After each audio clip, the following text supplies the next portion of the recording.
Ladies and gentlemen, Nietzsche was not wrong. I was wrong. The modern people are wrong. When Nietzsche wrote that quote was a very deceptionally good one. He was writing about the Buddhist idea of suffering. However, many of us modern people, including myself, took it as an idea to gamble our lives away, to take on very, very extreme challenges that take a huge toll on our body without ever needing to. These things are not the prime example of suffering.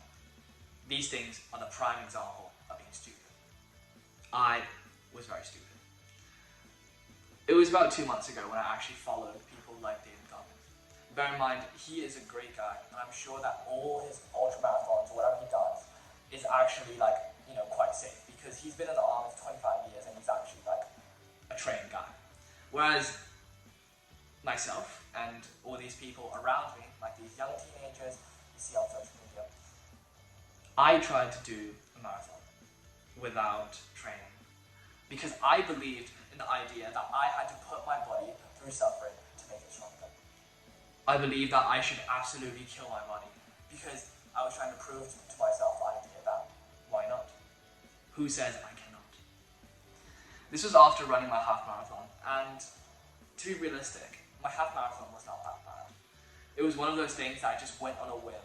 It was Saturday, and I just went out and I just ran a half marathon.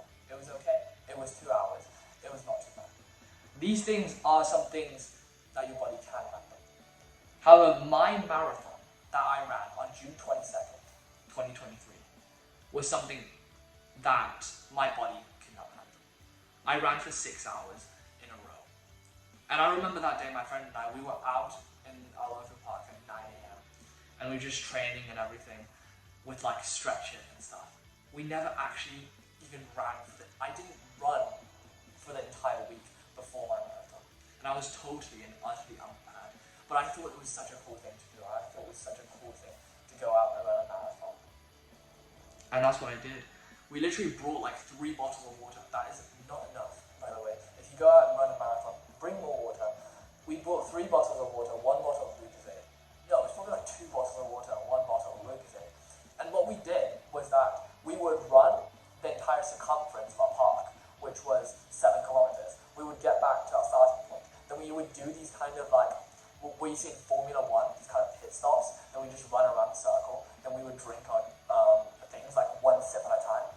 And when I tell you, that was the most dehydrating experience in my life. It really was. Because it put so much pressure on my kidney. The biology is that if you don't drink water, your kidney tries to preserve all the water, right? You don't drink, then you still sweat so much because you're running a marathon, right? So your kidney has to extract all the body water that is still in your body into fueling you for your run. Then I ended up losing so much water by the end of my marathon because I was not drinking enough. I was simply not drinking enough. For 6 hours, I probably drank 500 milliliters. That was completely not enough for the amount of sweat that I was going through. And myself, just like someone who is untrained and unprofessional in this field, I decided that it was smart to go, to literally drink so much water after the marathon. Although, it's obviously scientifically not the case, because when you stop sweating, your body actually doesn't need that much water to keep you going. And when I give my kidneys so much water, the things that keep your excretion correct and helps you, pee, I literally flooded my kidneys with so much water that it was so detrimental. It literally killed my kidneys until this day.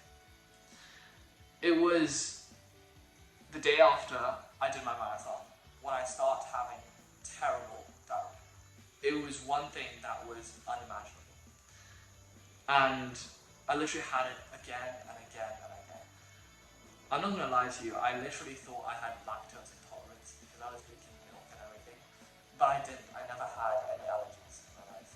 And it was just one of the detrimental side effects that I never realized that I actually got from my marathon.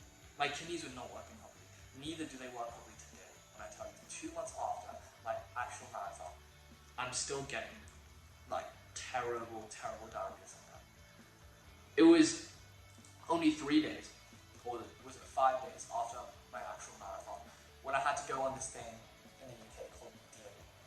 DOE is the shortened version for Duke of Edinburgh Award. It was an award established about 50 years back by Prince Philip, who was the husband of Queen Elizabeth.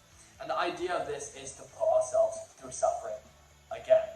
We had to go out, we went out to Manchester, we hiked for 3 days, my friends and I, and we had to sleep in tents and everything. But it was the point that my body was about to break, but my mind told my body not to break. Right? I literally did a marathon, like about 3 days ago. I did like that much stretching, and I was gonna go out for 3 days and hike for 60k.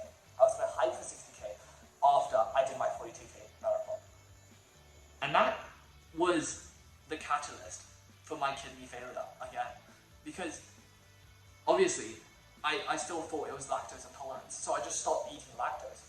But it didn't stop my diarrhea. It was so bad, and it was like, imagine hiking, and getting that in the middle of a hike. It was one of those things that my body cannot control. You cannot control these kind of things. And they really put you down so much. And imagine getting that over and over and over again. I think I just stepped on the bandwagon of believing people like David Goggins. Not that he was wrong, only that he was only right for himself. I was on the bandwagon for believing the quote by Nietzsche. I remember saying that to myself again and again and again. Same thing with Alexander the Great's quote. He's a great guy, his quote's correct. Nothing is impossible for him who would try. But it just doesn't apply in that scenario. It's super, super important to take care of the body. I'm super regretful that I ended up doing that marathon. Not for the accomplishment. You really don't do these things for the accomplishment. You really should take care of your body. You should think about getting like a personal trainer or whatever. Even just like having a few runs before your marathon, before you do something so rash and so irrational. This is a very hot topic here. This was really the side effects of doing a marathon. I was wrong. Nietzsche was right. Modern people are wrong. Don't be like me. Don't be stupid. Actually think about it when you go out and have your body. Just don't try to. I'm going to leave you with a quote from a book I'm reading currently. Originals by Adam Grant. If you want to read it, great book. Check it out. It's talking about how entrepreneurs can actually become successful. And this quote was from Endeavor co-founder and CEO Linda Rottenberg. The best entrepreneurs are not risk maximizers. They take risk out of risk taking. You should be like that. Take the risk out of risk taking. Actually train for your marathon, like me. I did risk. I gambled my life. That's stupid. Love you so much.